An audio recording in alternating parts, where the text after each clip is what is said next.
Let's talk about. So I just want to give an idea. Ghana's Patrick Fiver has gone on loan. He's left Augsburg to a team in Bundesliga too. So that's a loan transfer. Just an update. I was about to get excited about the move, but and then you said Bundesliga too, and then it just burst my bubble. But I'm just it's just It's an update. It's an update. For real. I can deal with that. Adam, talk to me about Nico Gonzalez. That's where we start from. Who is this guy, and why does Pep Guardiola think that he can do a job for him? He's a midfielder, can play as a 6, can play as an 8. Came through the La Masia rank, so I'm sure Pep saw that and saw that he's somebody who can take care of the ball well. He had some good days under Xavi when Xavi was at Barcelona. A lot of Barcelona fans weren't too happy when he was sent off to Porto, because some people felt that he could inherit the Busquets position, but eventually they sold him, and he's had nice development since he went to Porto. He's got more games under his belt, which he wasn't going to get at Barcelona. So he's steadily developed into a nice player. He can take care of the ball well, can pass the ball well enough, can drive, can tackle. He has a little bit of almost everything in his locker there. So I'm sure Pep is looking at him as someone who can come in and fill the void of Rodri. I don't think he can come in and replace Rodri, but then for now, Citi need a lot in the midfield. Their midfield lack legs. Kovacic doesn't do much of the ball, so they are kind of very, very, very, very prone to being attacked on the transition. So this is a good signing for Man City. I don't commit this. Don't commit this? Sorry, just an update. Willian has rejoined Fulham. Yes. I think he was in the stands for the Chelsea Ham game actually. So that's an interesting one. Yeah, he's rejoined. We'll get into that in a bit. So this deal is not fully done, but City are closing in on a fee in the region of 60 million euros. So I'm guessing it's just left with basic, like the final transfer. The last thing I saw was he was doing a medical in Portugal. So I'm sure the deal was very imminent. Okay. I mean, this update I'm reading is actually from the New York Times. It's 6 minutes ago. So they are saying that the deal is not fully done, but City are closing in on an agreement with a fee in the region of 60 million. So I think he'll probably sort out his medical and stuff like that. Nico Gonzalez, defensive midfielder or versatile midfielder from FC Porto to Manchester City. Yeah, just snap thoughts on that. Don't commit this or not? Yeah, I don't commit. I love the rebuild that Manchester City are putting up. We've seen them get a couple of defenders, Kushanov, Victor Rice, and they've also bought Jumaba from Villarreal. Yeah, from Villarreal. But they've sent him out on loan to RC Lens in France for a little bit of further development. 6'4", 6'5", 18-year-old Sierra Leonean international. And I'm pretty sure by the end of this season, they'll get the chance to bring him over to England. And so pretty much their defenses sorted out for the upcoming years. Then you look at the midfield, bringing in Nico Gonzalez, having a guy like Umar Mamouche also in there. Phil Foden is still quite in his athletic prime. And so you know that pretty much you are sorted, because you are looking at the possibility of as many as 4 or 5 players in this Man City side leaving the team at the end of this season or this campaign, because Kevin De Bruyne is pretty much gone. Okay, Gundogan, might do same. Then you look at guys like Matheus Nunes, Calvin Phillips, all of these guys, they are likely to leave. And so you need to bring in guys who step in their shoes and hopefully deliver for Manchester City. And I just love the way they've gone about their business, signing young players who are quality players and can get the job done. So yes, I absolutely don't commit this deal, knowing very well that though Rodri will play next season, but how sure are you that he'll be able to get to that level? And also you need to protect him a little bit. So you can't play him all the games. You need to play him some games, then have Nico Gonzalez come in and play in his stead. And the way he started out his career is pretty much the way Rodri started out, more or less. Though he didn't play too many times in an advanced position. But you look at Nico Gonzalez, I think he fits that Rodri role, and he will be able to get the job done and do a very decent job at it, because they try to mask that Rodri absence by combining or having combos of Mateo Kovacic, Ilkay Gundogan, sometimes Bernardo Silva, Mateo Kovacic. It just wasn't working. So you need a big body in there. He's 6'2", quite mobile, and technically he's really, really sound. And yeah, I absolutely don't commit this move. It's a very good one. Nico Gonzalez to Manchester City. Looks like they will finally have some decent cover. Just in midfield. another update. I'm hearing Jeffrey Schlupp has gone to Celtic on loan. Wow. Stay on that move for me. Just stay on that for me. How do you feel about that? Well, he wasn't playing, so Yeah, pretty much. yeah, So. he should just go and get some minutes. Make sure he's playing. Let me stay on you for Axel Disasi loan to Villa. Now, interesting backstory here is that Axel Disasi actually told the Chelsea hierarchy that he was willing to stay and fight for his place. They told him that, no, please, you are better off finding yourself a new club. And so there was interest between Spurs and Villa, and then eventually Spurs pulled their interest because they felt like Disasi wasn't interested enough. He's ended up with Aston Villa. So quick thoughts on that Chelsea defender Axel Disasi. I don't understand the move for Aston Villa. I guess Aston Villa don't have bodies at centre back. They have issues. Yeah. But when you see Disasi play, he's not that good. We've complained about the Chelsea centre backs for a while, and we see them make mistakes all the time. We saw Levi Colwill make a mistake today as well. It just seems to be what they do, make mistakes. So for me, if you are going to buy centre backs, Chelsea is not the place to shop. But I guess they are desperate. Yes. So that's my only explanation I can understand for why they would go for this move. So fair enough, you need some bodies at the back. Things are not good. Boubacar Kamara, who played centre back in his younger days, moved back to play centre back in one of their last few games, and he's been one of their best midfielders. So you don't want to have him at centre back and lose him in the centre of midfield. So there's a lot going on there. But Axel Disasi to Aston Villa. Let me know what Chelsea fans think about this. You can text into the show via text, WhatsApp, and Telegram. You can also get to me on X or Twitter at Kojo Nketia or The Fundamentals. Let me go to another player on my completed signings list here. Talk to us about Kelechi Iheanacho. Sevilla to Middlesbrough. Who does this? Is it because Sevilla are... And I don't think he's been playing much. Yeah, he's not been playing much. He hasn't been playing much. He's not been He hasn't been playing much. And I think he has a good run or a good connection to the championship because, I think he goes there, he does fairly well. They come up, then more or less like a yo-yo kind of thing.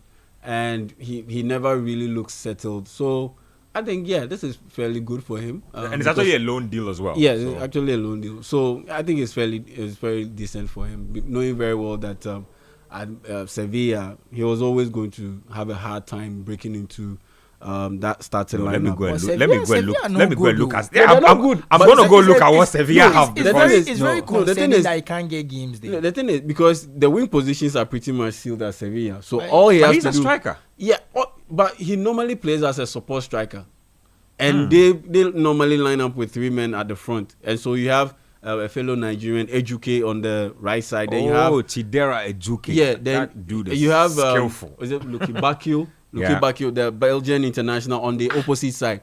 And so the only place that you have is a lefty. So the only place that you can play in that system is through the middle. And he struggled. So Sevilla are currently 12th on the La Liga table. Yeah. Let me check out their squad real quick because I don't understand why Kelechi is not playing. There's not any player. So they have Adams Akor, Antonetti Leandro, Chidera Ejuke, Luke Bakio Dodi, Mateo Mejia, Pique, Romero, Isaac, and Pascual Alvaro. Let me see their goal scoring. And think about it. I think they even let Rafael Maya even...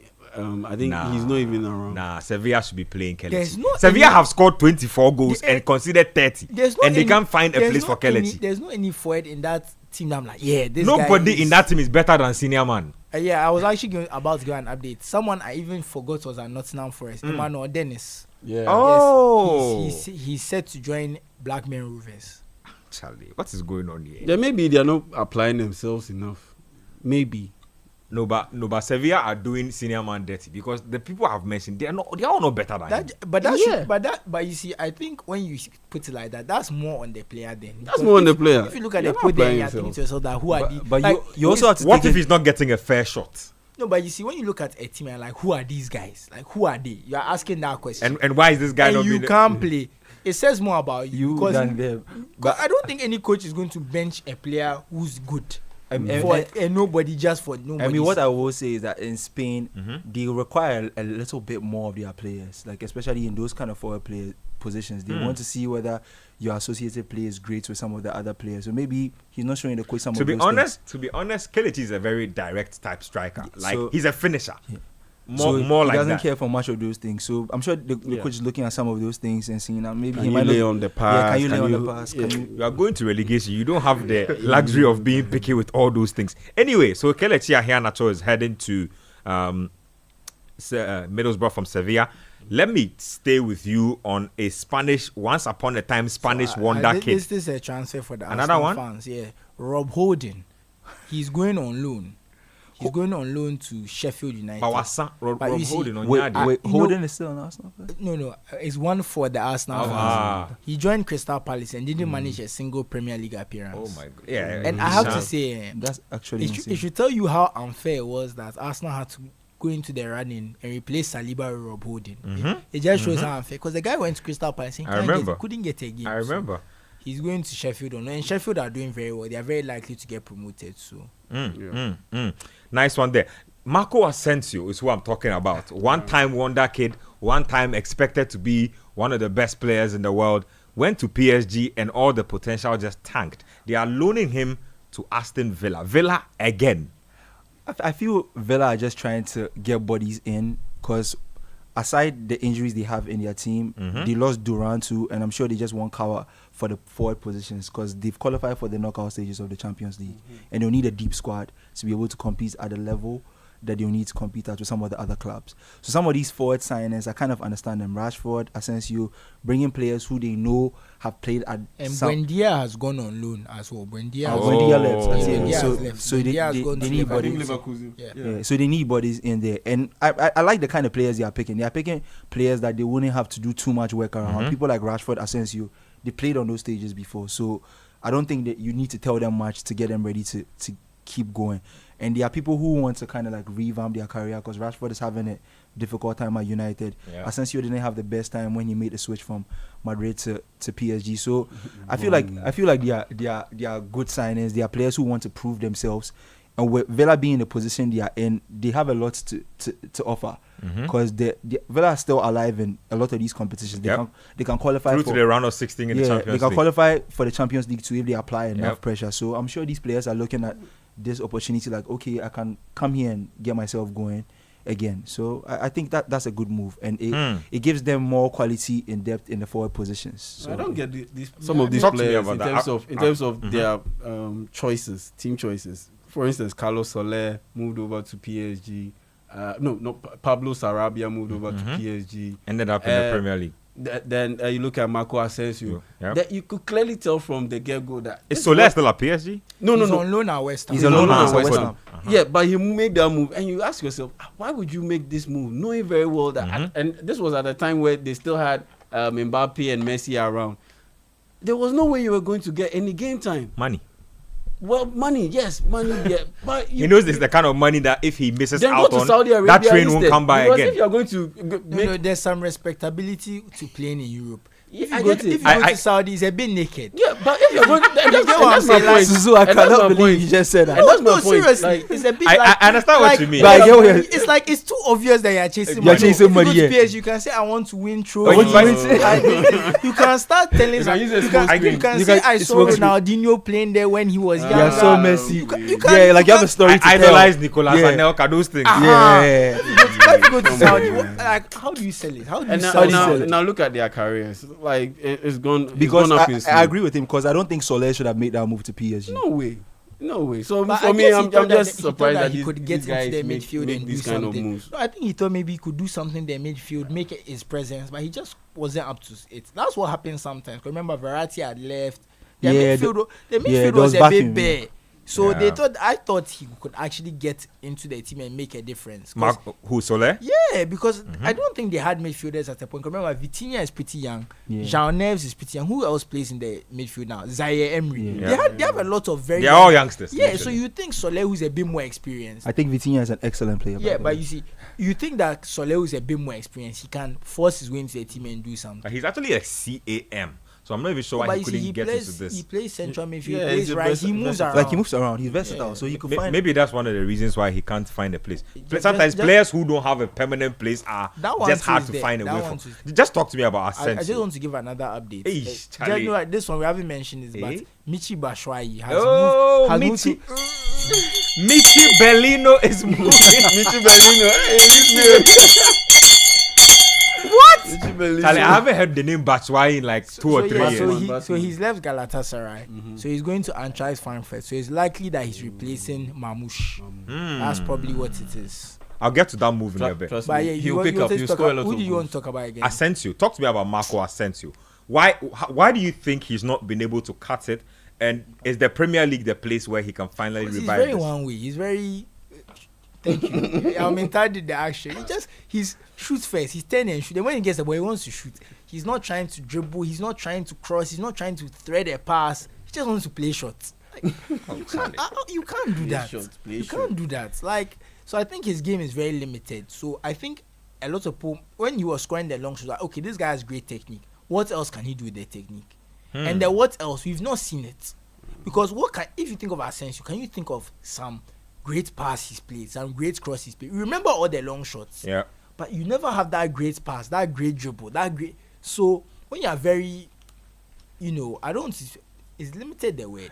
When you are very You haven't predictable. progressed. When you haven't progressed, I'll say he's more predictable because yeah. I don't even know whether he can do those things or not because he hasn't even tried them enough for us to see. You get what I'm saying? But I was saying something like progress. Yeah, do you feel like he didn't? He hasn't kicked on. He didn't move That's to my the thing. next Yeah, stage yeah, of that's his my thing. development. Yeah, he hasn't kicked on. When Real Madrid sold him, I was like, what is Real Madrid doing? But then he went to PSG and I watched him a couple of games and I'm like, this guy. Maybe. Yeah, I think the choice of team also didn't help. I mean, going to PSG, no, it's a no. Go to Marseille, I for don't know why you instance. keep saying there's nothing wrong with PSG. These players they are not good. Okay, well, yeah, that's what it but the is. thing is, if you are one way and you can enhance But your you know, one even wayness. PSG, he was playing for quite. He was playing getting game time. last season. He was playing a lot, and he just PSG. You are playing regularly. If you perform, and this is a team that you are going to dominate, you are going to be on the front foot. As an attacking player, you get chances. Yeah. So if you don't take those chances, it's on you. It's crazy I because feel like there are some teams. If as an attacker you don't perform in those teams, it says more about you than the team. Yeah. If you go to a Dortmund, PSG, Yeah. like Marseille, they are not like the best teams in the world, but you get so many attacking opportunities. You not performing says a lot about you, in my opinion. So I think it just shows his limited style. But I think maybe Emery has a plan for him that look, we are counter attack. We can play very fast on the counter attack. Yep. If we get him in good positions and let him use his technique to take some shots, he can do something for us. So let's see. so Emery will probably use him as a 9. Maybe or like a number 10 playing behind Watkins Okay, or that- something. Fair enough. But I actually wanted to ask the panel a question. Do you think Marcus Rashford has made an upgrade in his career? Oh, of course. I mean, Of course not. You think, but right now, where Manchester United I mean, it depends on how really- you look at it. If you are going to look It's at not an both upgrade. clubs It's historically, not an upgrade. Oh, but it's not historically. But Let me tell you how I United, feel but then about right this, now- alright? I feel like he's gone to a Champions League team. good. Yes. A Good. team that's high on the table. A team Good. that's more likely to play in Europe next season. And Villa will finish on top of United. Oh this yeah, season. hands down. Yes. So much prestige in terms of the Yep, club. yep. But in terms of that's what I want to ask. Now I there's feel no like- prestige in being I attached feel- to United. I feel unless like- they can get their act I together. feel like just because it's the Manchester United Yeah. name, I feel like the brand is doing a lot of heavy lifting in It whether is. It is. it is worth playing for Manchester United, It to is. be honest. It That's is. how I feel about it. It really is. Maybe if you are Patrick Dogo and you're coming from Lecce, it's an great. upgrade. But then But- for I feel like if right now you are moving to a team that's a bit more upwardly mobile, because we are not even sure Manchester United will get their act together next season. Villa are still more likely to be doing something Villa interesting are on next an season. upward trajectory. Look, if you are Marcus Rashford, the only thing I'd be worried about is if they will be able to keep up with my wages when they make this deal eventually permanent. Oh, They are don't keep up. they are Don't keep paying up. 70%. now. Don't keep Yeah. up. Don't keep up. But Don't keep then- up with but- those But they wages. have an obligation to buy. Yeah, buying, yes. Is But that an salary, obligation or an option? Option. But then Yes. if Rashford watches where his career is going, he has a good season at Villa, and the option comes for him to stay there, and you have to slash his salary. I think saying, he would. I'm saying, like, look, based on the kind of form we are seeing this season, United won't be in the Champions League. Oh, yeah. Villa are more likely to end up in Europe ahead of United. If you are Marcus Rashford and you finish the season with Villa and you are in Europe, why won't you take it? That's great. You get to play in Europe, and you get to advertise yourself more to the bigger stage. It won't be stage. a surprise if as Rashford finishes with more Premier League goals than any other Manchester United player. It really won't, because their top scorer right now has 6. He has 4. He's not Imagine. played for how Imagine. long? Are you wait? Their Man top United's top scorer has 6. in the Premier League. That's Who's this? Diallo. Hey. And Rashford has 4. So it won't even be a surprise if by the end of the season, Rashford maybe finishes with 12, 13 Yeah. goals. It could happen. I'm not Yeah. saying Especially No, it could. Yeah, Or even Watkins tweaked his hamstring. Yep. This weekend. This weekend. Yeah. So they could protect him by having Rashford have a run of games and rest Watkins. You know, minus this deal, Watkins would have played in the upcoming games. But now that you have Asensio coming in, you have Rashford coming in. Yeah, would you want to risk he getting a worse injury? No, I don't think so. So you just keep him on there. FA Cup. I'm not sure. 'Cause you know FA Cup, Charlie. Sometimes Yeah, it's a bit difficult to keep tricky. up. It's Yeah, difficult to keep especially in the early rounds that we are still competing in. Yeah, so for me, Rashford has made a good move. I think he just needs to be committed to making those runs off the ball and being in position to avoid getting his team run over in terms of the midfield area. Once you can get these Villa are facing Spurs on Sunday at 5:35 in the FA Cup. Yes. So once we can get these two basic things down to a T, I think he should be fine in Unai Emery's system. At least from an attacking standpoint. Let me just and add your this, yeah. ability to work hard off the ball. I was just about to ask that. Just stay on that for me briefly before we move it on. You think that he would change his attitude and work rates or work ethic now that he's moved teams, and now that we feel like he's been given a rude awakening? Will he change? I don't think he will change because at 27, I think he's pretty much a formed man in terms of his attitude. But I think it might just end up helping him in terms of his playing style because Aston Villa do tend to play with counter-attacking flair. And that's pretty much Marcus Rashford's bread and butter.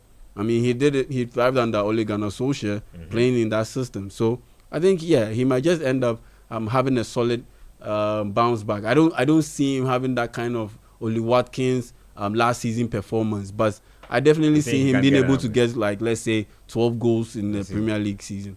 Mr. Graham? Over a full campaign. I think the Rashford thing is very overblown. As in how? I think, when you want someone gone and you want to justify it, this is when we start hearing things being leaked. The first thing we heard is that every manager has complained about Rashford. That was the first thing we heard when they started trying to get rid of him. Meanwhile, we've never heard about any of these managers complaining until now. You get what I'm saying? So there's definitely, I feel like, an element of we need to make him look bad so that as we are getting rid of him, we are justified. Don't get me wrong. They are probably trying to slash the wage bill. They feel like the wages he's collecting and his performances don't match. That's fair. But you see, you can see that there's an element of character assassination. And we know that these people, we know that clubs do this. We know. In fact, Man United fans especially are notorious for killing their players. Look, you and I can place a very interesting wager here. Now that Rashford is gone, they will find somebody else to move there. I don't think it's Manchester United fans per se. It's the media. The media will find a scapegoat, and the Manchester United fans will also agree with the media. Because seriously, and we work in the media. We know how these things are. We know how people. But he made himself the scapegoat. No, don't get. Man United were looking for a scapegoat, and he made himself the scapegoat. He presented himself. You see, this is not true. He made himself This is not true. This is not true. How One so? This person is not at a true. time. Because the criticism of Marcus Rashford started long ago. It didn't start today. True. It didn't start today. We're acting like he's always. It didn't start today. He's always been one of the. It's been on for at least the last 2.5, 3 It started seasons. when he started doing his charity work. That's when it started. Yeah, Let's that's tell the really- truth. that's really when it started. And Let's you tell could the clearly truth. see through the lines of that as some form of racism, some form of And just pure hate. and that's my but point. when you And go see- to a club, No, you no, get no. drunk so No, much that you see- can't make it to yeah, a training yeah, session. Let me finish. How is this Yeah, it? yeah, let me finish.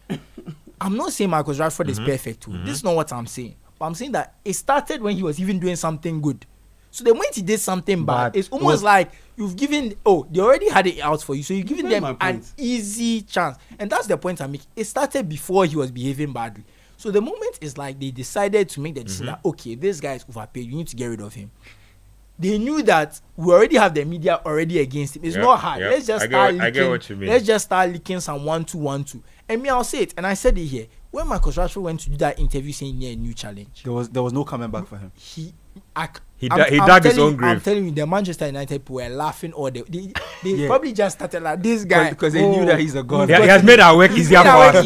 You get what I'm saying? So I'm not going to come here and say that Rashford is blameless, but there's definitely a media campaign against him, and I'm not going to sit here and pretend that it's not true, because that one you can never convince me that Rashford is being treated fairly, because. Even me, he's not the first. I don't like how they've handled this whole exit. He's not the first Manchester United player to ask to leave. When Rooney demanded a pay increase or he joined Manchester City, don't you remember this? It's crazy. Do you remember Cristiano Ronaldo said he's a slave? He called himself a slave because he wanted to join Real Madrid and he wasn't allowed to join Real Madrid. All these things happen. Did anyone come in the media to slander them and talk about them like this? No. After the fact, no.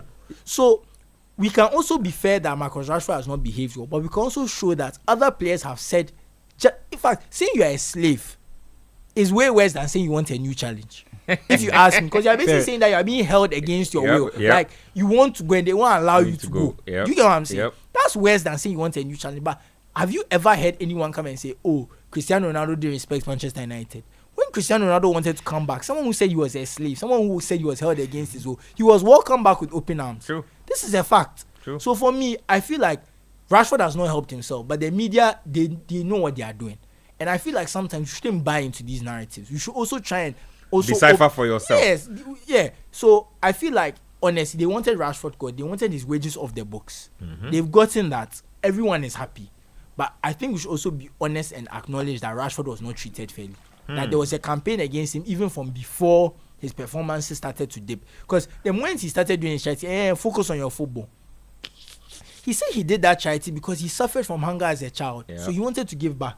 I think this is something very laudable. And anyone who buys into that kind of narrative against Marcus Rashford from that standpoint. But that's the point I'm making. No, but that's exactly what he's saying. That it is up to people to decipher for themselves. And that's my whole point. That it's not his performance. But you see, that's the point I'm making. It started even before the bad things started happening. The bad things started happening. They were on his case. So for me, it's like, this guy already, he should get time to give us. United fans were unanimously on that, but let's we need to move. We don't have a lot of time. I think you've made my point in the sense that yes, there was bad narrative about Marcus Rashford even when he was doing good, and in that sense, any discerning person can see through the cracks and notice that there's just a smear campaign against this guy.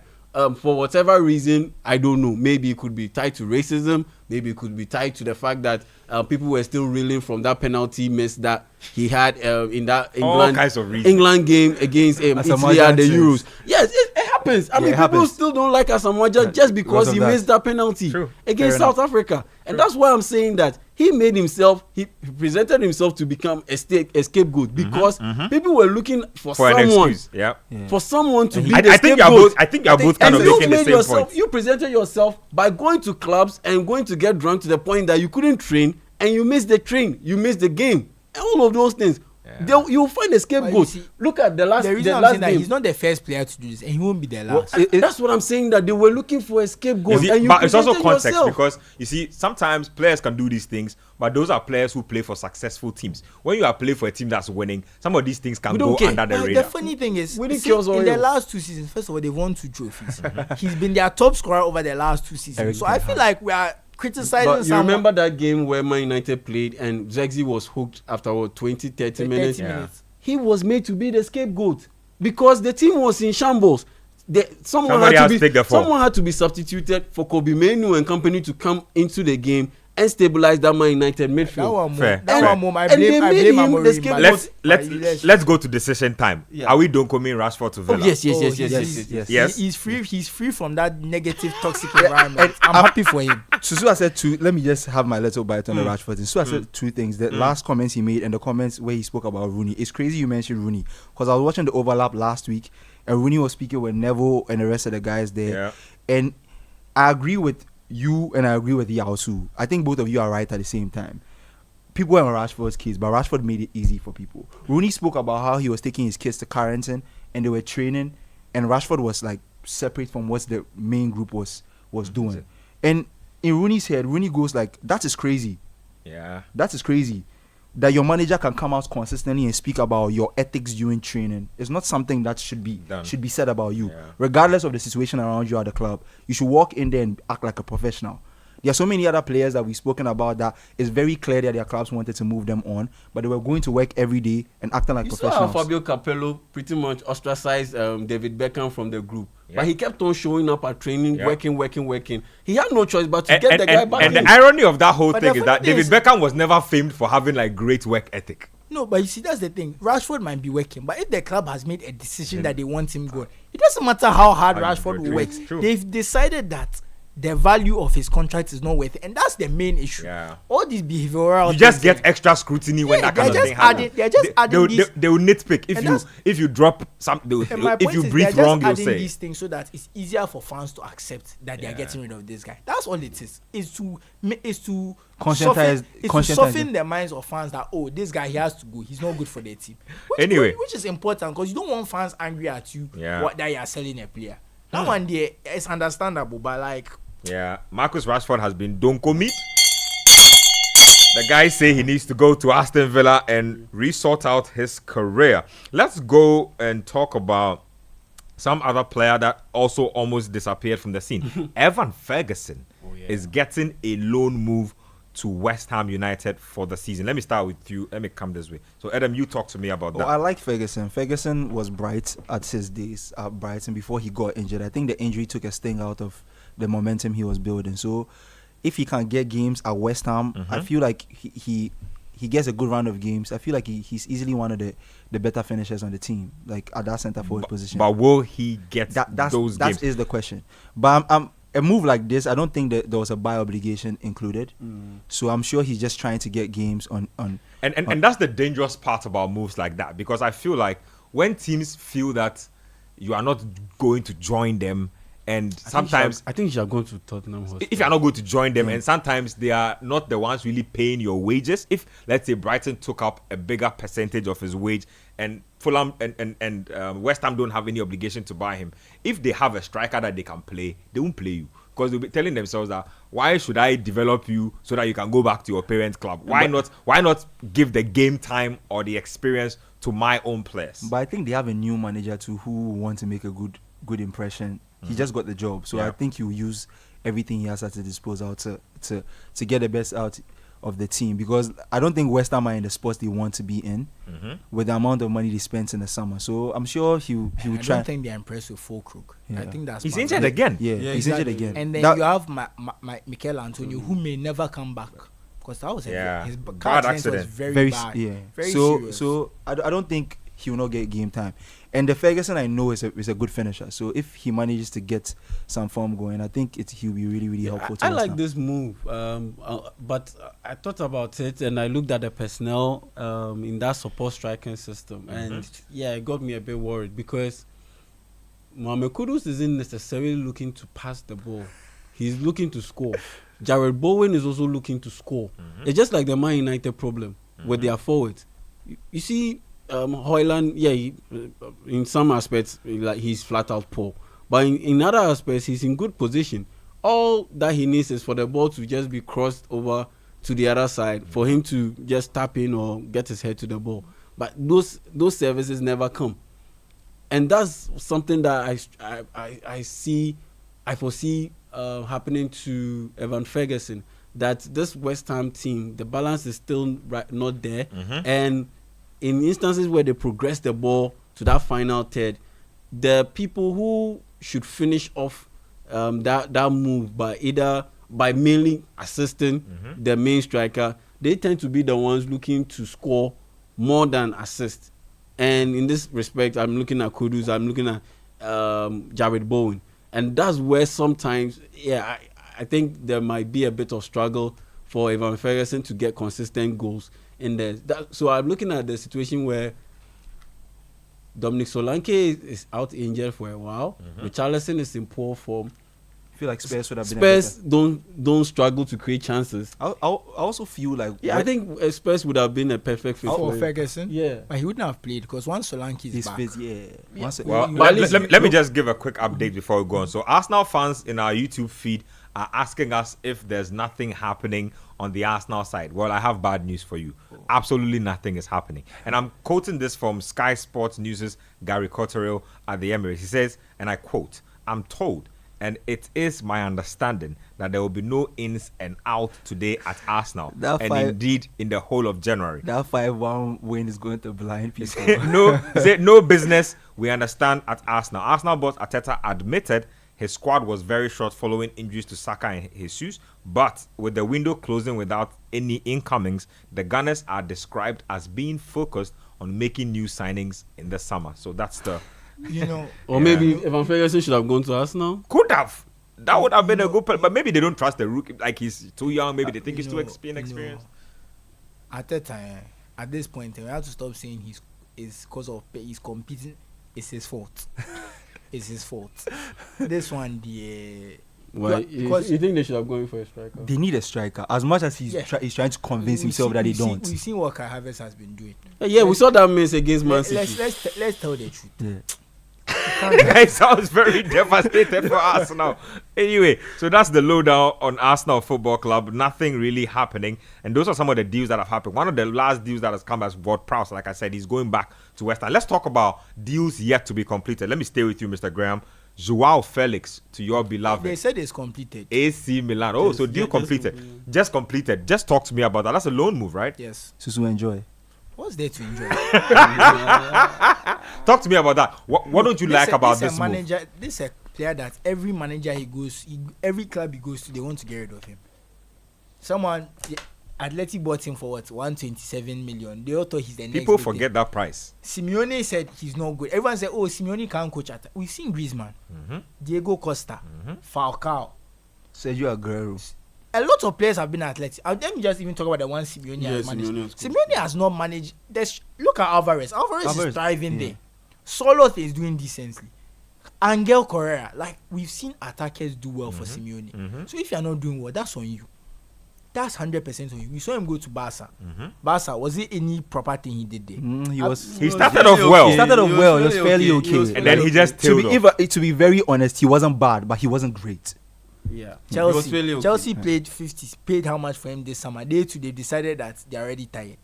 Which other he's just. He went back to Atletico. I think they didn't want to loan him back. Every manager who has managed him, he's been literally a nomad in the last 3 years. Apart from his first manager at Benfica, has not been impressed with him.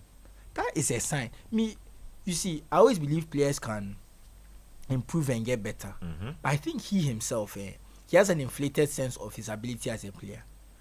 He probably thinks of himself as an elite player, but you are not. You are just an okay player with flashes of brilliance. Truth be told, is Joao Felix better than Brahim Diaz, for example? No. Can you? No, he's not. Is he better than Brahim Diaz? I've seen Brahim Diaz play for AC Milan. I wasn't really that impressed. Brahim Diaz is a really good player. The few times I've seen him for Real Madrid when he comes off the bench, he has his moments. Yeah. But Joao Felix, where are the moments? Some one nice touch here. He's just the most. He's the most. You see, and that's my problem. My problem with a lot of the AC Milan signings. Okay, you might be better than the player you're coming to replace because we've played Loftus-Cheek a lot in the number 10. He's always injured. He's really not impressed. Okay, Joao Felix might be better. But if you are going from 3 out of 10 to 4 out of 10, okay, you've improved. But who is happy with that? It's very underwhelming. So I think maybe some AC Milan fans are impressed. Me, I'm not. You won't even hope that he actually turns out good here. These 6 months can't end soon enough. Your thoughts on Felix joining AC Milan? Joao Felix. I I get why he's a bit petulant and he has an overly inflated ego because his talent is that big. His talent is not that big. His talent is that big. We saw him at Benfica, so don't be like you that. know what it is? We saw him at Benfica. That was eternity ago. Do you know what? We saw him at You know what it Benfica. is? The guy is. It's impressive to see a teenager scoring goals, right? So you're excited. But after that, what has he done? That's what I'm saying. Like the talent is there. It's just the application, and for some reason. No, but if you have gone to 3 or 4 different teams and application is still a problem, then you are the problem. Yeah. Because he doesn't apply himself. He doesn't apply himself. You have bags of talent. If you know what that famous Kevin Durant saying, if you don't work hard, then what's the point in having all that talent? That talent won't be able to turn into something of a finished product or a refined product. So you always be stuck in that raw talent phase. Yeah. And that raw talent phase will get you some decent run, 5 goals in, let's say, 10 games. Then after that, everything just goes back to everything just goes back to that low level stuff. And so for me, I think this is another chance for him to redeem his career because he's still fairly young enough and he still has a lot of football left in him. I'm really hoping that he's able to utilize this opportunity and take advantage of that AC Milan spot where you get to play in behind the striker. Though the strikers are not the best, now Jimenez has moved over from PSV to AC Milan. Yeah. And there's Tammy Abraham and all. But even if they are not finishing the chances, once you keep on consistently creating for them, people will notice your value, and then you can have a possibility of getting settled in Italy, for instance, because AC Milan, the youngsters that came in weren't able to settle in quickly enough. So the Catala, Salimakis, all of those guys. Oh, that was my player, Charlie the Kettler. They didn't give him. I saw him at Atalanta. But he's balling. He's balling. And so, see, that's what pains me. We had a player like that. We didn't give him a chance, and we're going to waste money on Joao Felix.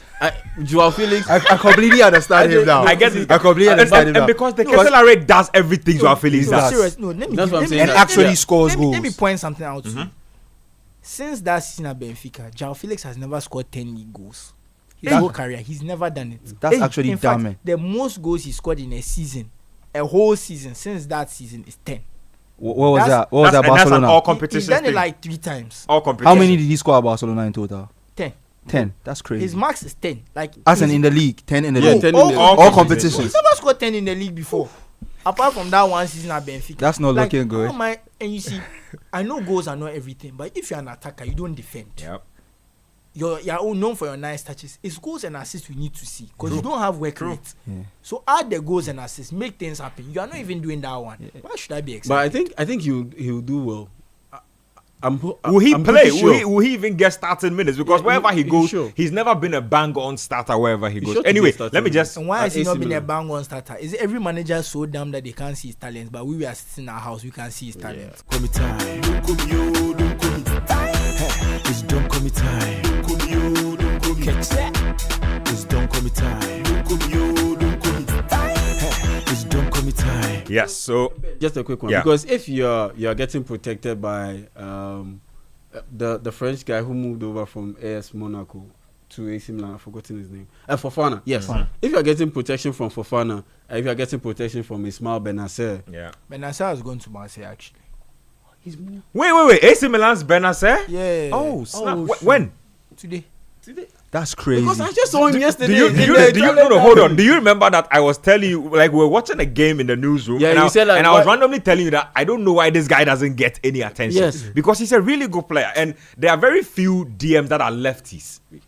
He's very, Look. I think he's very injury prone. I think. Yeah, yes, I very think he true, got true. a bad Yeah. injury and he just hasn't been Be the since. same again. But I mean, once you have Fofana in there behind you, I think Joao Felix can get a little bit freedom in terms of playing a little bit risky passes because that's how he plays.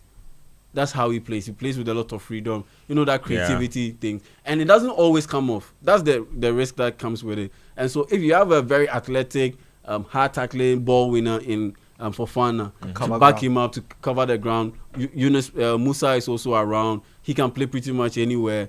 Very athletic. Yeah, I think you have enough solidity at the back for the coach to Conceição to be a little bit accommodating to having Joao Felix lose the ball on a couple of occasions, and on top of that, he's Portuguese too, so I'm pretty sure he should be able to help his countryman out a little bit. Just find out word. Yeah. We'll be here in April. We'll see that the guy is not starting again. Me, that's my first worry for him. Like, can he actually break into this team?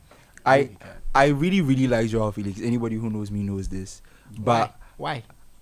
Talent. I think he loves football. So when he sees, I think he's talented. You know what I like? But I do more than agree talent? with you. Good players. I do agree with Susu. At this point in time in his career, I think he's 25, 26. Felix was bought for more money than Erling Haaland. Yeah, he and Mbappe are pretty. He's 25, 26. At this point in his career, like, it's on him. Like, you have to wake up, because, like, excuses can be made every day. They are trying to unlock you. Like, they have to find some. Like, yeah. Like, they're trying to unlock you. Like, no. Like, at this point in time in his career, he has to tell himself that I have to go in there and try and make an impact. Because if there's any place he can use to, like, get his career back on track, is the Italian league. We see so many players go there and get their careers back on track. So, like, this is opportunity. When he came to Barcelona, I was excited. I thought, like, he will use that as an opportunity to revive himself. But Barcelona were in a bad place at that time. That's why. Other than that, if Barcelona were, he was Barcelona now, he would have stayed at Barcelona. Yeah, he would have probably had a better time at Barcelona. Sometimes, to maybe is the timing you go to clubs. Why would he have had a better time? Like, look at the players who are performing and doing things for Barcelona. Which one of them would he have put on? You would have been coming off the bench and you would have started complaining that, oh, I'm on the bench, I need to play. They would have had the same problem. Yep. Well, I mean, Fermin Lopez. No, but I mean, I'm saying that per his performances back then, he would have been able to get those minutes that's being handed out to someone like Fermin Lopez or Ferran Torres. More than the minutes Fermin is getting. Fermin comes and he scores and he's doing. That's fair. Fermin comes, scores, assists. So like, I'm saying that Joao Felix would not have done that in that time with this time. Don't do that. But we see him in an attacking team like Chelsea. Yeah. He comes in. What does he really do? We see Chelsea were scoring a lot of goals and things. He was coming in. He hit a couple in the FA Cup and the conference. Some teams he was scoring. Noah. You get Kazakhstan Royals and Charlie. Kazakhstan Royals sounds like a team out of Super Strikers, bro. Joao Felix is really getting the roasting from the guys here. They believe that this is probably his last chance to probably get things right, because he's been potential for a minute. No, he's the mate of Haaland and Mbappe. And those are the people he was being. And he's fallen behind, so he has to wake up now. Let's talk about Mathis Tel. He looked like he was heading to Old Trafford. He had initially turned down a move to go to Spurs, especially a loan with an obligation to buy move. Now he's completed. Okay, so let me just read what's happening. The latest update is that has signed his contract at Spurs with a buy option, including the loan agreement. Now, Bayern have accepted the conditions, as Spurs will cover the salary until June and have the chance to trigger the clause for 60 million euros in the summer. I think that's probably Let me go this way this time. First of all, why are teams overly excited about this guy? And why is Spurs willing to pay 60 million for him? He's 19 years now, I think. I think he's a very talented player. He can play on the left, he can play through the middle. Very exciting player. And I think Spurs, like we've said before, and remember I said it before, they need a new left winger eventually, sooner rather than later. Son was not going to be there forever. We are seeing the decline has started. Yeah. So Spurs have been proactive. They've tried he's 19, yeah. They've tried to get that left winger in early. Pay the money before they have to pay, before they start having to compete with Real Madrid and co for his signature. I think that's the idea behind it. So I understand the logic, but I always say sometimes when you're paying 60 million for these players, it's a high risk move. But when it works out, they'll say wow. We'll say smart move and everything. Yeah. And when it doesn't work, we'll be the same one saying they overpaid and stuff. So look, it's the risk they have to take. They are being proactive. They are trying to sort out their problems. But you would think, well, at least they've signed a centre back. I was going to say that their centre back, they have issues. They've signed Kevin Danso as well. I was going to go there. After so they've been proactive now. I think Archie Gray playing in central defence a lot. he's ready for the first team now. I think if they moved him into midfield, he show his quality. Yeah. Because And Dragusin is out on ACL. yes, exactly. So Danso, Spurs they are can't catch a break. injury-ridden. Yeah, Yes. injury. Catch a break. so Danso coming in will be very useful. But like I said, with the experience Achigria has got from playing at centre back, Yeah. you feel that you move into midfield, he'll be able to handle the pressure. It will help his maturity. So that's an extra midfield body for them. Yeah. So I think things are looking up as the players are coming back. He said, look, they have about Ange said they have 4 or 5 players who are 7 days to 10 days away from coming back. So That must be And some that's a good news huge for boost. them. yeah, that's a huge boost. Then they have 2 big cup games coming up. They have Liverpool. They are going to Anfield, I believe. And that's Thursday night. They won the first leg. Yes, they won the 1-0. first leg 1-0. Thursday night they are going to Anfield, and then I believe they are going to Villa Park on Sunday. I just have to check whether they are home or away in the FA Cup. But I think they are going to Villa Park on Sunday night.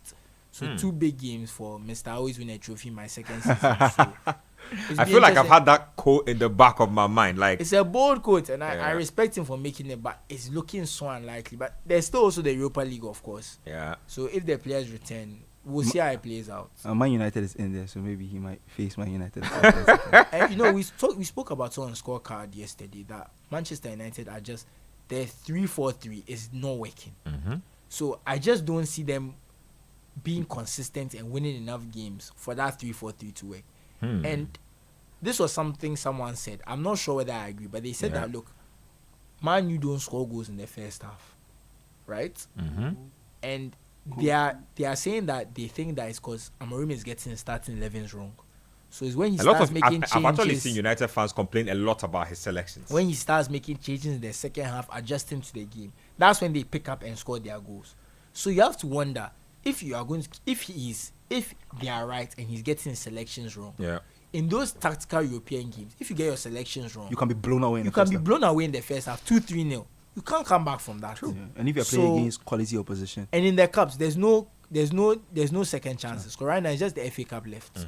So Man U, I'm not just bringing them. I think I'm not sure about them, especially in the Europa League. There's a lot of good teams in the Europa League. Luckily for them, Yeah. they don't have to play in the playoff round. They've got through to they're in the top 8. Yeah. So that's a good Well, situation. just a quick update. We have 4 minutes till the window actually closes, and just like And teams that 1 have hour already for paperwork. good teams that have submitted their stuff already will have an hour to complete their paperwork. Yeah, just briefly on Mathis Tel, then I'll talk about another Tottenham signing. Talk to me about the United side of things. Why were United looking at this guy based on the options they currently have? I think any youngster that has shown lots of promise, that has shown that he is talented and is under or below the age of 23, you definitely He's attract 19, the yeah. interest of the Ineos folks. That because that's pretty much their policy these days to sign in players who are quite young enough, are talented, and can stick around for a while, just to give them that bit of stability, because that's what Man United really need: stability, players that can stay realistically over the next 4 years, give them that firm foundation that they can build the next dynasty off. And so once you show that kind of talent, they will definitely be interested, and they're just looking to find a solution. They are just searching. So right now, it looks like one side of their attack is pretty much solved on the right side, with Amad Diallo playing as an inverted winger. Then on the left side is where there's a problem, because Iheanacho hasn't kicked on as expected, and along the line some attitude issues also popped up. And so once you put those two together, that's not a good look. That's not a good combination. And that's why his name popped up in the rumor circles and the rumor news that, he might probably be moved. And so if you are potentially moving off Alejandro Iheanacho, the Jadon Sancho experiment didn't work. The Anthony experiment didn't work. And so who are you going to replace him with? You definitely need someone who is quick, who is talented, can play multiple positions, and can develop along the timeline of Amad Diallo, Rasmus Højlund, if he starts to improve, and also at the back with Lenny Euro and company. So that's why I believe Man United will go in for Mathis Tel. But for me, I don't commit this move. Even if it was Man United buying or getting him, I wouldn't have done commit it because it just puts him in a very difficult place where he should be more or less out of character in order to impress, because Man United players are under a lot of stress and a lot of duress, and that's not the ideal situation that you want to put a 19-year-old who has struggled for game time, has dealt with a lot of frustrations at Bayern Munich. You don't want to put him in that situation because the chances of you losing him and having all that investment go down the drain are very high. So for me, even if Man United had gone in for him, I wouldn't have made this move. So yeah, he not going to Man United. I think Man United have dodged a bullet. Not necessarily because Mathis Tel is bad, but because of the circumstances. Planting him in that situation, it's very bad. But he doesn't score enough. Man United need to score goals. Yeah. But don't you think it's the same situation with him headed to Spurs? Spurs are not in the best position at the moment. But that's the thing. That's why he almost got cold. Yeah, but I'm not sure what convinced him in the end. See, because of Ange Postecoglou's system, the way they play, they will always create chances. Okay, fair Man enough. United are struggling to create chances. True. But I feel like he really, really wanted to go to a club in either as United or Spurs because he wanted game time. Because the initial deals I saw had obligations to buy, and I think he didn't want that. So now it's more of an option to buy. I think he's more open to it because I think he just wants to get minutes. Yeah, I think Spurs will be great. I think United would have been the move for him, to be honest. Because you think there's vacuum at that left wing position. I think United. I think between him, Garnacho, Diallo, like that, there's no goals. If he comes and he starts scoring, he can be that guy. He can make an impact. Because they need those goals and they are not really getting them from their forwards. I guess Spurs too, he's thinking to himself, look, Solanke is not around. Son is not scoring as many as possible. Richarlison is not scoring as many as possible. Don't they have Timo Werner? Timo Werner is more or less Wait, is he on a permanent deal or they made it permanent? Yeah, they made it permanent this offseason. But when you said Timo Werner, are you happy? I mean, I'm just asking myself why you're trying to add to your wage bill. Because that's a lot of money. Well, that's why it's a loan with an option. Yeah. So. Interesting. So Mathis Tel is a Spurs player. Yeah, stay on the beat for Spurs for me. Talk to me about Kevin Danso. Now, if you hear Kevin Danso, you think he's Austrian. Yeah, so you are thinking he's coming from Racing Club de Lens to Tottenham Hotspur. It's also a loan with an obligation to buy. I think it's just desperation because when I look at him, he's a good player. He's a good player. Don't get me wrong. It's just like the Aston Villa issue, desperation. Because you look at the profile of players that the managers want for that position. Then you look at the signings that they made. Then you can clearly tell that it's a desperation move. Because Unai Emery would Unai Emery ideally going for a defender like Axel Disasi? Nope. He likes his. No, he wants his defenders to be guys who are comfortable with the ball at their feet. Ball savvy players. Ball savvy guys who are a little bit risky with the ball, can step out of defense with the ball, pick a pass, feel very comfortable. Yeah, those kind of players or defenders. Axel Disasi is not that kind of guy. And so when I see it, it's clear desperation because at the end of the day, they sold Diego Carlos to Fenerbahce, Dragusin, not Dragusin. Paul Torres is injured. Tyrone Mings is also injured. It's just left with Ezri Konsa. So they are desperate. They'll just go in for a guy like that. That's the same thing I see with Kevin Danso. His move to Spurs. Cristiano Romero, he has his injury issues. Mickey Van der Ven just forgotten about all those. Mickey Van der Ven just returned. And I heard Romero might have suffered a setback. I was listening to a podcast. But Romero can't seem to catch a break with injuries. So the Athletics Tottenham correspondent said he was at an open training session and Romero was not training with the group. He was in the gym alone. So that makes you wonder. So so for me it's just desperation. It's just desperation because Ange Postecoglou, we see what he does with his high line, very high line, and his defenders. And does Kevin Danso fit that bill? Not really. So for me, it's just being able to fill that hole with a body, with a guy who is very good. He's good. Yeah. And he does the basics. He does the basics. So once he can do the basics, very strong centre back, like big strong centre back. Yeah, so you're pretty much. A little background on him actually. So he was born in Austria actually to Ghanaian parents. Moved to Milton Keynes at age 6. Made an impression in youth football, played for Reading, played for MK Dons, and then came through the ranks at MK Dons with Dele Alli just about the same time before going back to join Augsburg in 2014. So made his debut, I think, in 2017 as an 18-year-old. Also lined up against his teammate Timo Werner in a 2-2 draw with Leipzig at that time. I'm getting that sense. So very interesting. He would go on to make 44 appearances for Augsburg, and then he would eventually go out on loan to Southampton and some other places. So he's been around the block.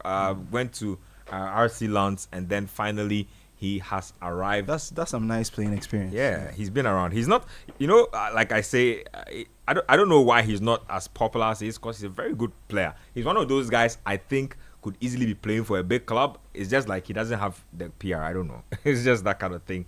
It's that kind of situation, if you ask me. But Kevin Danso plays his football for RC Lens. It's a guy Salis would know very well. Played together for a couple of seasons. Now he is going to be playing for Postecoglou. He's a very quick centre back as well, and I'm sure that's one of the things they were looking out for in terms of who to sign. Guys, Chelsea fans keep asking me if their team is not getting anybody. Like the Chelsea fans, yeah, are not but they've let people go. They've let players go this window. So I'm sure they want, they're thinking about players to come in and show up. But Chelsea's squad, that squad is huge already. How many additions do they really want? Look, Chilwell's moved on. Chilwell's moved on. I mean, if the I understand. I mean, defensive gone, additions. Felix is gone. I'm sure they'll welcome some defensive additions. Yeah, defenders. They need defenders. Maybe they should try using Cobham for once. Colwell. They use Colwell. You don't like Colwell. Well, but Joshua Champon has looked okay. In the games that he's played. Yeah, I've liked Joshua Champon in the games I've seen. Yeah, he's looked okay. Okay, so I have some confirmation. Man City have confirmed the signing of Nico Gonzalez from Porto on a 4.5-year deal. £50 million, bringing the club's total spend in January to 180. This is the Man City. £50 million. I'm glad they got that done, because we were saying that they need a midfielder. So once they've done that, I'm a bit more confident that they'll look a lot better over the coming weeks. Barcelona have a 40% sell-on clause on that. Hey, that's a lot of money. 40%. Yeah. Because they sold him for peanuts to Porto. But you know some of these are where some of these deals are moving to now. They'll sell a young player to you for very cheap and then insert a sell-on clause. But this is, I mean, if you look at even a lot of deals, especially at lower levels, you can buy a player and there's not even a transfer fee. It's 50% of the next fee. Yeah. So it happens a lot in Spain. There are some players who their rights are owned by two different clubs. One club owns 50%. Italy used to do that. I don't know if they still do. But that was the co-ownership system. Yeah, which was abolished. They used to do that a lot. It was interesting because what used to happen is that you buy the player on co-ownership, and then there's a deadline day, like a day, maybe it's 30th June, and you blind bid.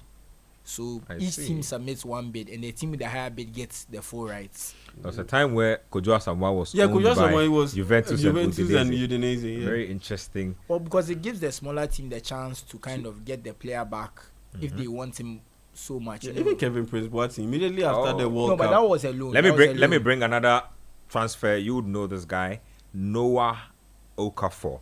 Napoli signed Okafor from AC Milan on loan. I really like this guy. I don't know what happened to him. But you see, this completely forgot about him. Has he even played? Yeah, he was playing here. But you see, this is my issue with AC Milan's transfer business. It's been very poor because you go into the summer, you sign Emerson Royal. 6 months later, you won't sell him to Galatasaray. Because he's not injured, you don't sell him. You sign Alvaro Morata. 6 months later, he's off to Galatasaray. You bring in Santiago Jimenez. It's like every signing they made, 6 months later, they feel like it's a wrong. Yeah, it's move. It's very embarrassing. It's very scattergun. So it's like you can't even be excited because it's like, what will happen 6 months down the line? You also have to sell this guy six months down later. the line. That's just crazy, man. So that's what's going on with AC Milan. They are doing their own thing. So they are not serious. That's what they are doing. This was a move that was supposed to happen. Maxime Esteve, I think, left-footed centre back. Burnley plays for Burnley.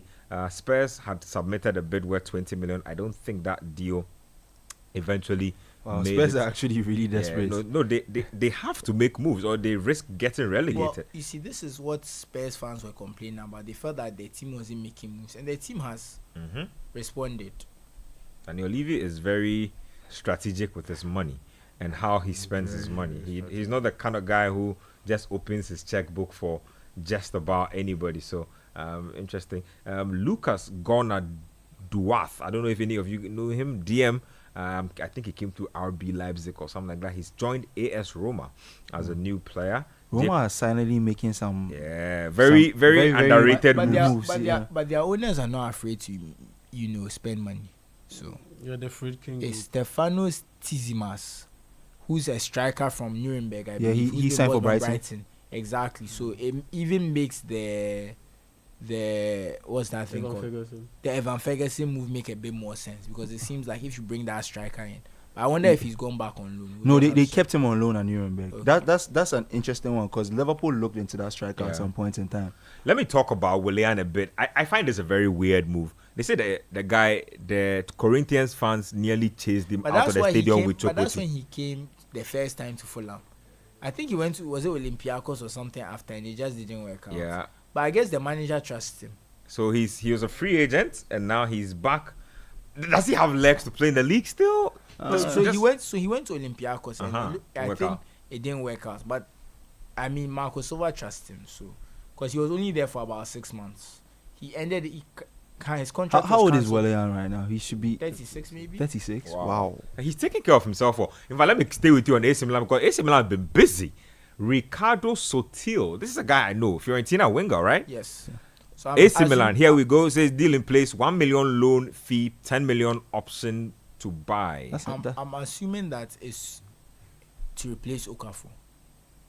That's my assumption.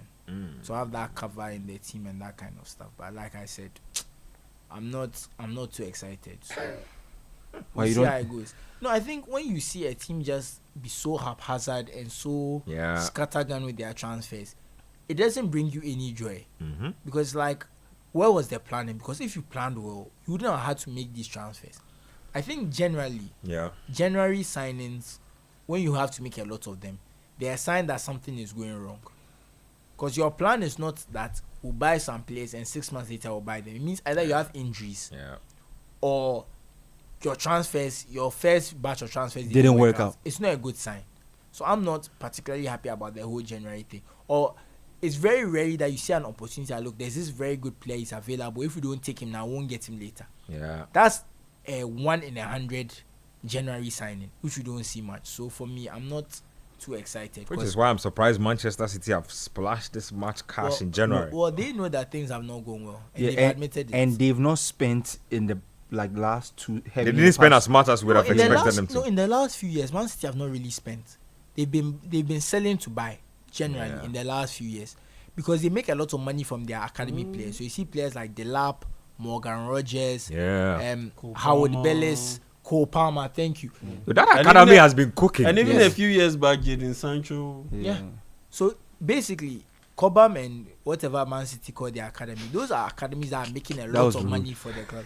No, I can't remember the name of that. No, they built some new facility. We don't even know what they but call you see, it. the academy just doesn't have. It doesn't have the reputation. Yeah, but in reality, it's one of the best in England right now. And they scout worldwide. A lot of talent from Spain has come through.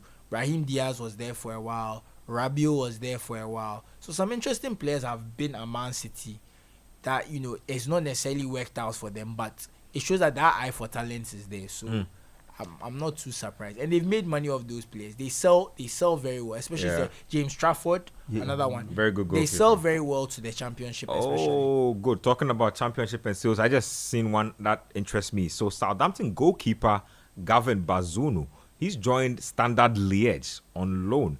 I thought Gavin Bazunu would have been big time by now. I won't even lie. Well, once they bought Ramsdale, it meant that his minutes were always going to be limited. So I think that's a good move for him if he can. 22 years old. 22. Is there anybody that you guys expected to move who hasn't moved this January, this window? Anybody we expected to move who is staying put for one reason or the other? Ernest Nyama. How so? Yeah, I thought. Everton? I expected Lyon to do a lot more selling than they have. But they've done a fair few, especially with their forward lines, and that's why I believe he won't go. But I expected him to go. Well, Lyon are also in danger of relegation, so there's that. Because they let not move, but a team that expects to buy Madrid. I think Madrid need at least a centre back. But Madrid of late they've been very cheap. Very. Madrid are very cheap. They've realized that players are willing to fall over themselves to come to Real Madrid for free. And so why should we go out there and buy? A lot of people will say, but Madrid are like, they don't have crazy money to spend. They are still paying off that loan they took to build a new stadium. So they are very, very, very. I'm sure they are crying for very, very hard. They are crying over the Mbappe wages. Anyway, let me talk to you about Carlos Alcaraz. Anybody remembers him? The Southampton guy, Argentine from Southampton. Good. I saw he's going to Everton, right? Good. Everton appear to still be working on a deal to complete the loan signing from Flamengo. So what was he not? So Southampton. He went from Southampton to Flamengo and then back again to England. I'm seeing now players don't really mind going to Brazil, right? Yeah, they don't. You see, there's some leagues that there's a lot of money in that a lot of people don't realize. Brazil and Mexico, yes. Yeah. And that's why nowadays I was talking about this with Sergio Ramos. Sergio Ramos has just to Mexico. Yeah. But I was just talking about this. That's why we also don't see as many Mexican players in Europe. Yeah, because they are paid well at home. They are paid so well at home. There's no, incentive to. Yeah. incentive. Very interesting. Yeah, but Leon have sold Gift Orban to. They sold Gift Orban to TSG Hoffenheim. Didn't they just buy Gift Orban like yesterday? Yeah, and they sold Ben Rama to Saudi club. They just got him to like. Yeah, Neon FC. Yes. So.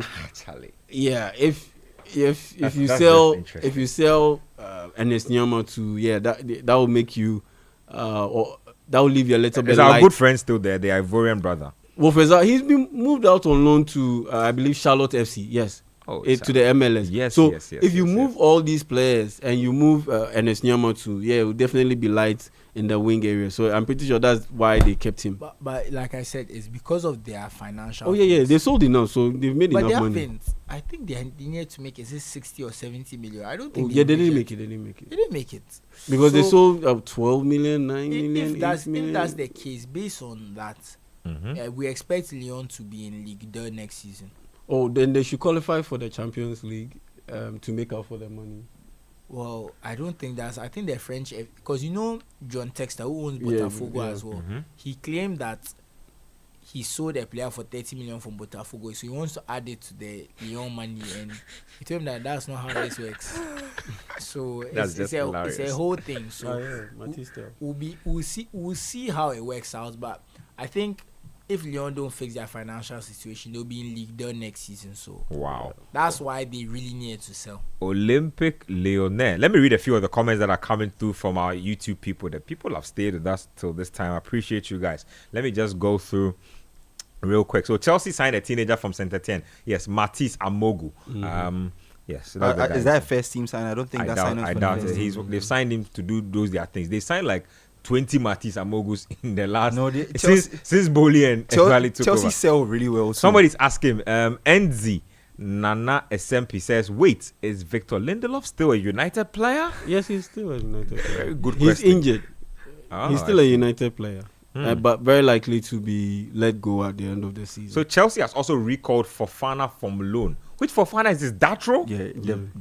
Yeah, he should have never gone on loan. They don't know what they are doing. That guy's he came back actually because he had a bad knee injury, so he's out for the season. They just recalled him because he's injured. They recalled him so that they could loan out Joao Felix. Because you only have 6 international loans. Yep. That's interesting. Anyway, Ebenezer Okayama says, watching live inside Suhum Akrabo with the fire emojis. Yeah, I feel you. This one is from Isahaku Abdullah. He says, I watched Tomori play against Inter and asked myself why we sold him. Interesting. No, you're right too. He's been very poor. He's been very poor recently. In fact, he was out of the team for a while. He and Pavlovic. Yeah. I see. Anyway, somebody here Susu, you are right. Rashford started misbehaving when he graduated and started doing charity. I think that was Yao said that. Anyway, let me see more messages coming through. Okay, I'll get to my message box in a bit, but that's the lowdown so far. Is there anything new?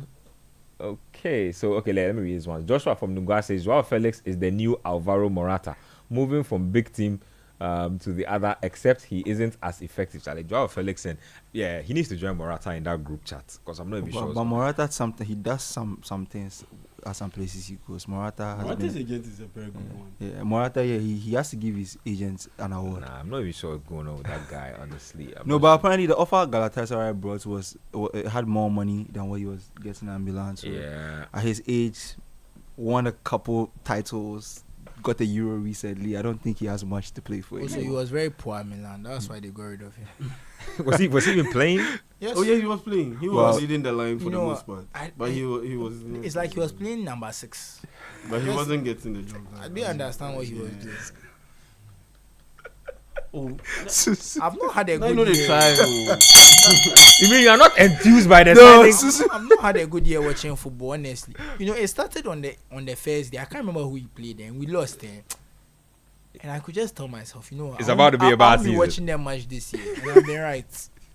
That's just interesting, man. So that's the lowdown. So a lot of ins and outs. Sheffield United signed Holding and Inwachuku. Inwachuku is going to Sheffield United.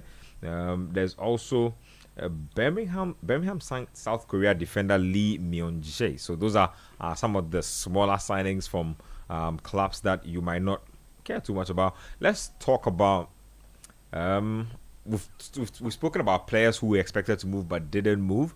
Let's talk about a team like Liverpool. I'm very shocked Liverpool have still not made any moves at all. I mean, are they saying that they are fine? Are they saying that they can? The machine is working. They can run it. They can ride it out. Slush machine is working. I think. Can they ride it out? I think so.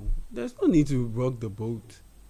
I don't think there's no need to rock. I don't think there's any need to rock the boat because, you have some injury issues when it comes to Ibrahima Konate and Joe Gomez, Jarrell Kwanzaa in and out of the team.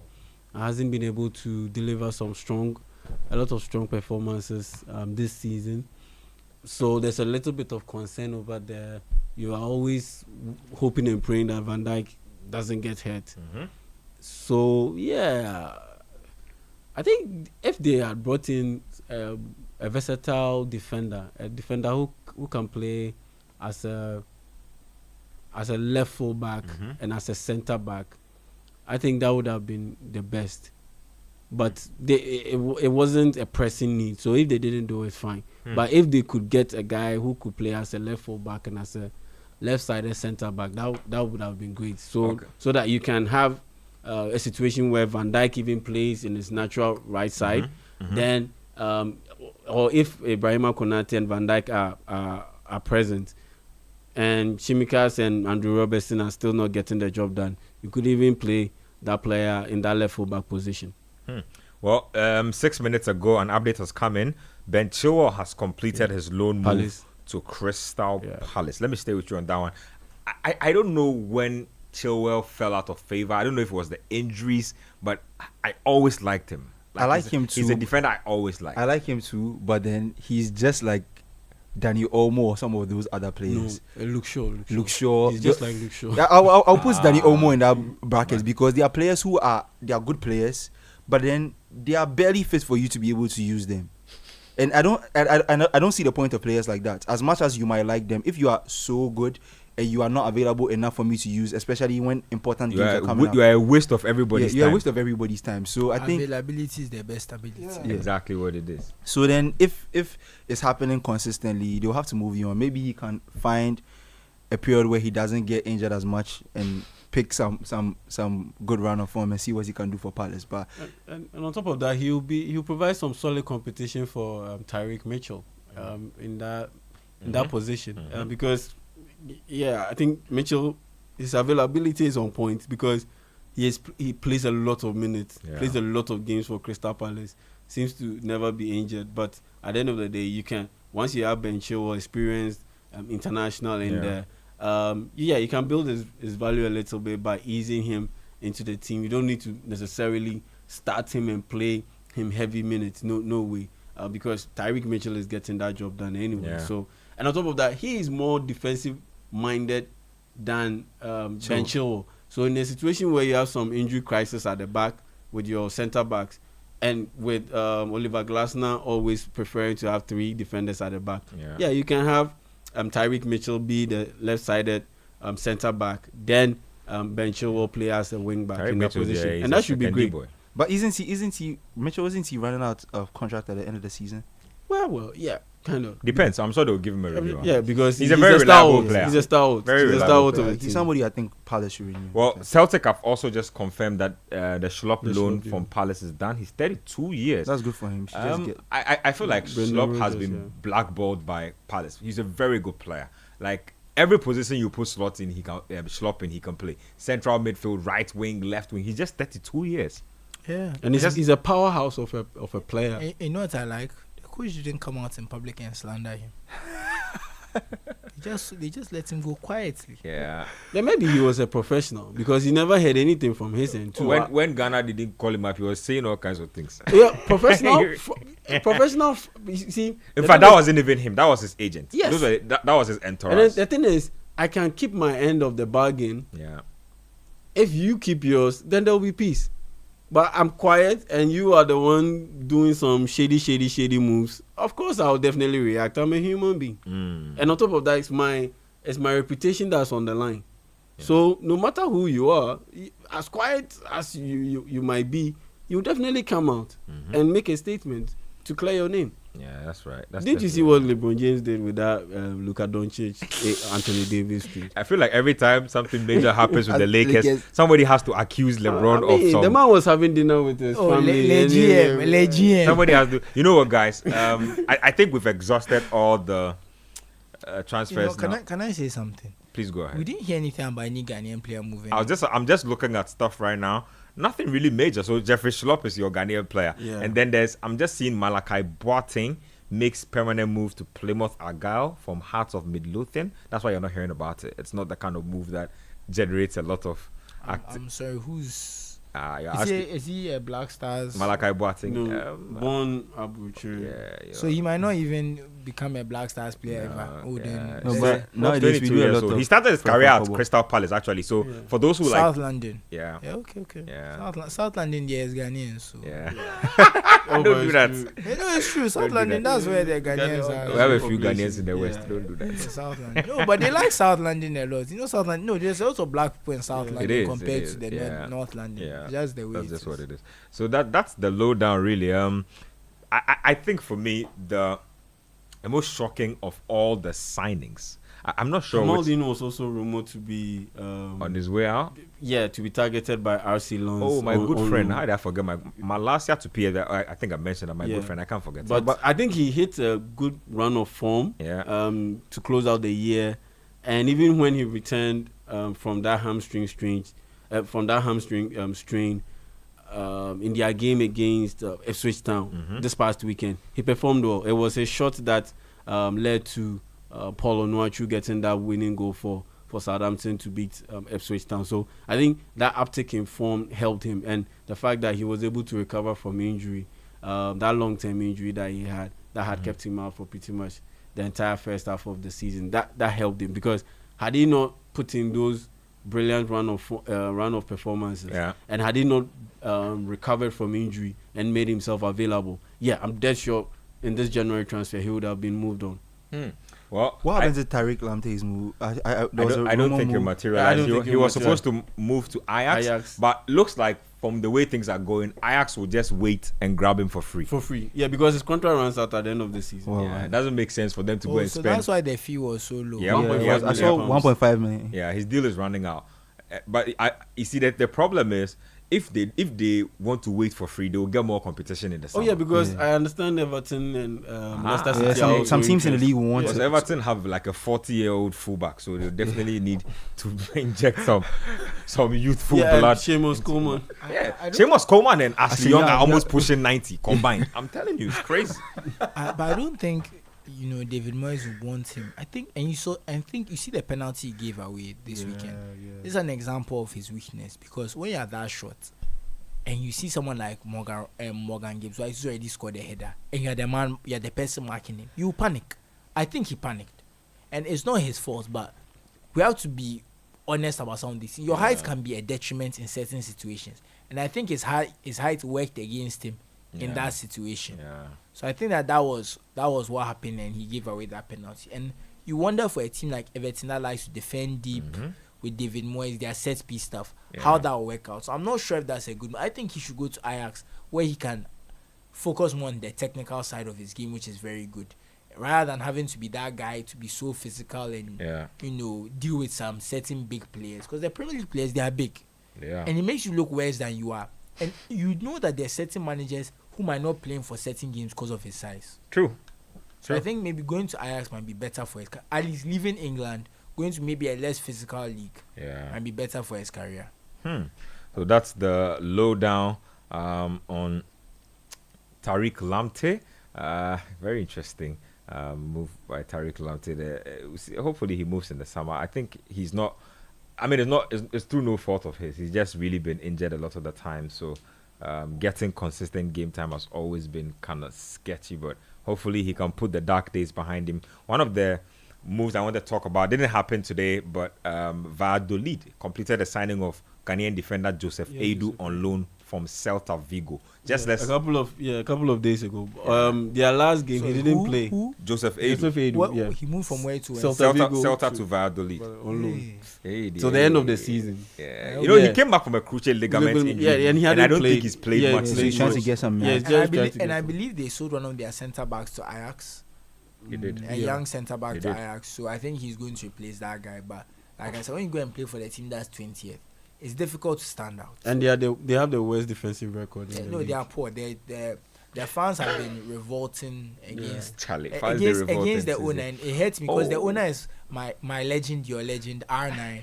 They said that he's a horrible owner and they want him gone. So in fact, there's one more Ghanaian signing I talk about before we sign off. Kamal Sowa. Kamal Sowa signed a big deal for Club Brugge, made a truckload of money, lost his way. I don't know, like he lost his interest in playing football or something of the sort. Yeah, Kamal Sowa bought a Rolls Royce when that move happened. You can ask about it. It was flossing in town. Anyway, like his football just took a nosedive, and he became. I think they ended up terminating his contract. He signed with NAC Breda. Oh, Dutch league. Yeah, Eredivisie. Yeah, I'll just snap thoughts on that. Lefty speed demon, finishing is decent. Had a run with the Black Stars too. Good. When his head is screwed on tight, he's a decent player. He's a right to dream academy boy. Very decent player. And I think it's even strange because I'm seeing here that he went to Standard Liège alone and didn't make an appearance. Exactly. And I think this moving into NAC Breda, the Dutch league gives you all the chance in the world to make it if you are a forward. Yeah, and you're a speedster. It gives you, because the way they play their defense is more zonal marking kind of, and so once the positioning isn't right, you know that you have, and there's a breakdown in communication just a little bit, you know that you have acres of space. Yeah, he's played for AZ Alkmaar before. Yes, so you know that you have acres of space to run into, and they also almost always play a high line, trying to pass out from the back, so mistakes will happen. Balls over the top will catch defensive lines out. So if you're a speedster, like Adam said, if you're a speedster and you have an eye for goal, you can score a pretty decent number of goals. You can easily hit double figures. You can easily hit double figures, and that will definitely restore your value. So I definitely see him being able to get back on track. I don't think he'll be in that devastating form. It will take some time, but between now and the end of the season, he should look to be a solid guy. The way Ibrahim Osman has been able to put together some solid performances here and there for Feyenoord. Well, that's it from us. It's a wrap. Mr. Graham, are there any updates that have come through, or everything is at a standstill right now? Well, what I'm reading on the BBC, that there's a few deal sheets. So some clubs will be completing some signings over the next few. We might see some announcements coming. Exactly. By morning, those would have solidified. Exactly, but for the most part, the window is closed in England. I think it's still open in Europe for about a couple of hours. Yes. An hour. Yes, exactly. So, well, the FIFA system closes at midnight. Straight. So. England closed an hour earlier, guys. Thank you very much. But with the deal sheet, it's an intention because you have time to complete the paperwork. You've agreed a fee, that kind of stuff. Just some time to get things done. So that's they have until 1 a.m. I believe. So, but yeah, for the most part, everything is done. I'm seeing that Middlesbrough have sold one of their strikers to Atlanta United, not Atalanta. Atlanta United. MLS. Yes, in MLS for 20 million. So good for them. That's a lot of money. Anyway, thank you very much, Edem. Thank you, Yao Mita. Thank you, Susu Graham. I am Benjamin. So it actually makes sense that they bought Kelechi. Yeah. They better use senior man. Senior man deserves better. Guys, we'll see you tomorrow. Yeah, tomorrow is just about 30 minutes from now. So we'll see you tomorrow. We'll be on kickoff with really a combination or a compilation of all the deals that have been completed. Will come through on Channel 1 TV with again summary of the deals that have been completed. We'll give you all the lowdown from the transfer. So do stick and stay with us. Thank you for staying with us this long. It's not easy. It's 11:34 as we leave the studio. So you guys stay blessed, stay out there, and keep doing the listening. We're out. Danso, it's Donkomi time. One place, May for sale, 120 cheap. Donkomi, yo, Donkomi. We dey loan this player $1,000. Donkomi, yo, Donkomi. For this striker, we can consider. Donkomi, yo, Donkomi. We know they see you use. Tina Boka, Donkomi, yo. Some ghosts are Sansa Taurus. Now on time, she goes a prince of ghosts. Now on one yard, drinks a Teves. And then your coach, one come at home. Danso, Donkomi, yo, Donkomi. Let's go. It's Donkomi time. Donkomi, yo, Donkomi. It's Donkomi time. Donkomi, yo, Donkomi. Catch that.